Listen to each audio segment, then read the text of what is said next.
চোখের জল সবাই দেখে, কিন্তু হৃদয়ের কষ্ট কেউ দেখে না। কোনো কিছু পাওয়ার আনন্দ হয়তো কিছুদিন থাকে, কিন্তু কিছু না পাওয়ার বেদনা থাকে সারা জীবন। দুঃখের সময়ে সুখের কথা মনে করার মতো কষ্ট আর কিছুতেই নেই। এখন দুঃখ অনেকটা মূল্যবান সম্পদের মতো, কেবলমাত্র প্রিয়জনদের কাছেই প্রকাশ করি। তর্ক যদি করতেই হয় তাহলে জ্ঞানীর সাথে করো, জিততে না পারলেও কিছু শিখতে পারবে। মূর্খের সাথে তর্ক করার অর্থই হলো নিজেকে মূর্খ হিসাবে গড়ে তোলা। নিজের পরিশ্রম ও বুদ্ধি দিয়ে কাজ করলে যে কোনো কাজেই সফলতা আসতে বাধ্য। তো welcome back to my channel. আসসালামু আলাইকুম। তোমরা সবাই কেমন আছো? আমি আশা করি তোমরা সবাই খুব খুব খুব ভালো আছো। আলহামদুলিল্লাহ আমিও ভালো আছি এবং বিন্দাস আছি, এবং আমার পরিবার পরিজনদের নিয়ে আলহামদুলিল্লাহ ভালো আছি। তো আমার প্রাণ প্রিয় কলিজা আপু ভাইয়েরা কেমন আছো একটু কমেন্ট বক্সে লিখে দিও। তো আমার ভিডিও কিন্তু প্রত্যেক দিন বিকাল 4টায় আসছে, যেহেতু আমার ডেইলি লাইফ স্টাইল বলো, ডেইলি লাইফ বলো, ডেইলি ক্লিনিং ভিডিও বলতে পারো, ডেইলি রুটিন বলতে পারো। তো চলো ব্লগটা ফার্স্ট থেকে লাস্ট অবধি দেখতেই থাকো, আশা করি খুবই ভালোই লাগবে। তো চলো, আমার প্রত্যেক দিনের নিত্যদিনের যেরকম কাজ সেই কাজগুলোই তোমাদের কাছে আমি শেয়ার করার চেষ্টা করি। আর আজকে রাত্রিবেলা না আমার ঘুম হয়নি, বলুন তো কেন? কালকে না আমার বর আমার একটা ভাইয়ের সাথে গিয়েছে ফুটবল খেলা দেখতে রাত্রিবেলা। বলছে কি 8টায় শুরু হবে, 9টায় শেষ হয়ে যাবে। আমি বলি কোনো ব্যাপার না। তারপরে দেখা গেল 1:30 অবধি ফোন করলাম যে 1:30টার সময় শেষ হবে ফুটবল খেলা রাতের। তো 1:30 অবধি জেগে আছি যে আসবে দরজাটা খুলবো, না হলে আবার ঘুমিয়ে পড়লে আবার কে গেট খুলবে, তাই না? সেই জন্য আমিও জেগে আছি। ঘুম তো খুব আসছে, চোখ টানায় না, তবুও আমি আর কি জেগেই আছি।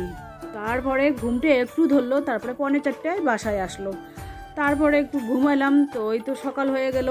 তো আমি উঠি আবার 7 সকালে, ওটা আমার অভ্যাস, যেহেতু 10টার আগেই আমার রান্না কমপ্লিট করতে হয়, যেহেতু ছেলে স্কুলে চলে যায়। তো আজকে ভাগ্য ভালো, ছেলের স্কুল বন্ধ, মেয়েও কলেজে যায়নি, সেই জন্য আর কি আজ আমি একেবারে 9:15টায় তো উঠেই আর কি সংসারে কাজকর্ম শুরু করে দিয়েছি। তো এই যে দেখুন, আজকে আমি কি রান্না করব জানেন? কালকে আমার মা রাত্রিবেলায় আর কি কচু দিয়েছে, কচুর বই দিয়েছে, আর ল্যাটা মাছ দিয়েছে 3টা। তো মা বলছে কি ল্যাটা মাছ দিয়ে কচুর বই রান্না করবে, ভালো লাগবে খেতে। তো ওইটাই আর কি করবো, ল্যাটা মাছ দিয়ে কচু একটু মাখা মাখা করব, মসুর ডাল করব, আর দেখা যাক কি করতে পারি। মানে ডিম তো আছে, ডিম করব না করব সেটাই ভাবছি আর কি। এই দুটো থাকলে আর কোনো যদি এই দুটো রান্না করা যায় তাহলে আর কিছুই লাগবে না। দেখা যাক, ওই দুটো রান্না করব, মাথায় যদি আসে তাহলে ডিম ভেজে দেব। তো এটাই আর কি। প্রত্যেক দিনই একই চিন্তা, কি খাবো সেটা কঠিন না, প্রত্যেক দিনই একই টেনশন, কি রান্না করব সেটাই কঠিন, কিন্তু সেইটাই ডিসাইড করা বড় মুশকিল। কারণ প্রত্যেক দিনে তো রান্না করতেই হয়, তো খেতে তো টাইম লাগে না। রান্না করার সময় যা টাইম লাগে, ওই সবজি কাটোরে, চাল ধরে, চাল ঝাড়োরে রান্না করো, কিন্তু খাবার সময় 5 মিনিট একেবারে সবাই গপাগপ মেরে দিয়ে চলে গেল। তারপরে আবার খাওয়ার পরে কি কাজ শেষ হলো, খাওয়ার পর বাসন ধুতে হয় রে, আবার ঝাড়ু দিতে হয়। তারপরে বললাম তো গৃহিণীদের কোনো ছুটি নেই, টাইম রান্না করো, খাওয়া দাওয়া সংসারের ব্যস্ততার মধ্যেই আর কি চলে যায়। ঘর মোছামুছি, বিছানা গোছাগুছি, এইগুলো করতেই কিন্তু দিন চলে যায়।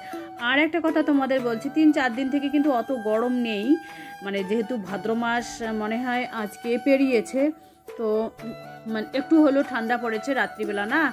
ওই পাতলা কাঁথা গায়ে দিতে হয়, এরকম ঠান্ডা পড়েছে আর কি।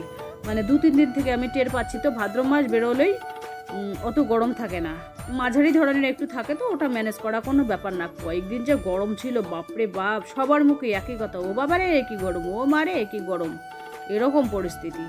তো এখন আর অতটা নেই, এখন একটু ঠান্ডা পড়েছে। ভাবছি যে না, সকালে আর বিকেলের দিকে 1 কাপ লেবু চা হোক, আদা চা হোক হলে ভালো হয়। কিন্তু আমি প্রত্যেক দিনই 1 কাপ করে চায়ের সাথে ভিডিওটা শুরু করি। এক কাপ চা খেলে না মনের একটা এনার্জি দেয়, সংসারের যাবতীয় কাজ করার জন্য একটা এনার্জি দেয়। তো মানে চা খাবার আগেই কিন্তু আমি এক টুকরো কাঁচা হলুদ, কুসুম কুসুম গরম 1 গ্লাস পানি কিন্তু খাই। তারপরে কিছুক্ষণ পরে চা খেয়ে তারপরে সংসারের কাজ শুরু করে দিই। আর আমার তো এক্সারসাইজ করতেই হবে, প্রত্যেকদিন 5 মিনিট 10 মিনিট হলেও আমি করি। যেদিন বেশি টাইম হয় সেদিন বেশিই করি। তো এই যে দেখুন আমি কিন্তু ডাল সিদ্ধ বসে দিয়েছি অলরেডি। মুসুর ডাল, আমরা কিন্তু মুসুর ডালই খাই। এখানে মানে রাইস কুকারে আবার ভাত টকবক করতেছে। তো এখানে নিয়েছি এই যে কচু, আলু দেবো একটা সাথে আর কি, এই যে ল্যাটা মাছ 3টে। তো এটা দিয়ে আর কি সকালের হয়ে যাবে। এটা পান্তা ভাত থালিতে যে দেখাইলাম, পান্তা ভাতটা রেখে দিয়েছি এই কারণে, যদি লাইট চলে যায় ওই সময়, ছেলে তো স্কুল যাবেই 10টার সময়, তো ওই পান্তা ভাত দিয়ে দেবো ছেলেকে।